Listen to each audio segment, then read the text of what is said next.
Hello and welcome to CSC 151 Java Programming. I'll be your instructor, Mr. Adam Gawita, and before we begin, I wanted to go through a few things just to give you that upper hand and what to expect with a Java programming class. The first thing is our textbook is the Liang Introduction to Java Programming 10th edition. If you choose to get the 9th edition used, it's relatively cheap. It's not bad. There is some subtle differences, such as where chapters appear in the 10th and 9th edition, and when you at least move into graphic user interface programming, that is really where most of the changes have occurred. In Java 8, they've moved to something called Java FX versus Swing, which is what the 9th edition covers. So luckily, at least for this semester, you should not worry too terribly about that. Some of the things to at least focus in on, since we are a programming class, one of the things we're going to be doing is using a lot of software. One in particular is the Java JDK. So if you hop on Blackboard, you'll notice that we have a link to the Java JDK, and I recommend downloading that and installing it onto your own personal computer. That way you can work on these assignments at home. We'll also actually be using two different types of software known as Notepad++ and Eclipse.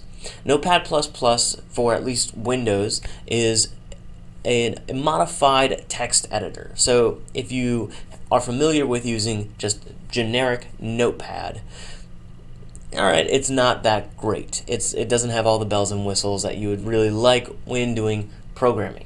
And so I recommend something like Notepad++, which has things like syntax highlighting and auto-completion.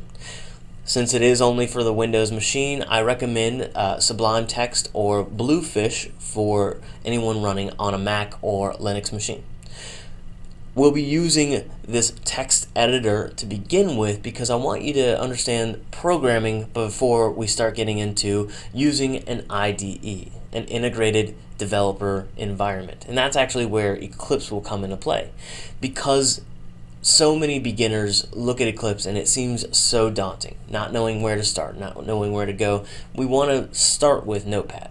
Over the time in the semester, we'll introduce Eclipse and we'll start to play around with that as well, but it's just to give you that formality of this is how we make a programming language happen. Now we can start. We do also have two different styles of assignments in this class. We have problem sets and lecture exercises.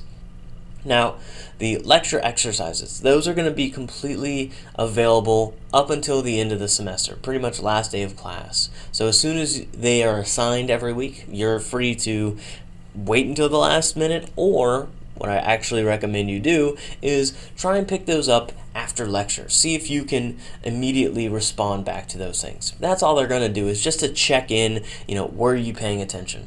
The problem sets, on the other hand, those are going to be the application side of things. Those are going to be, I give you a little prompt on, taking selection statements. Can you build me a switch statement? And how do you do so? That's where we'll go with a problem set. Those are due every week at the beginning of class. So Monday, right before class, if you do not have it turned in, you do have the option of turning it in late. Every day that it is late is negative 10% to that grade. So try and get those in on time. Other than that, my recommendation is hop on Blackboard, take a look at the Getting Started section, run through everything that I mentioned over there, and just get ready, and I'll see you in class. See you then.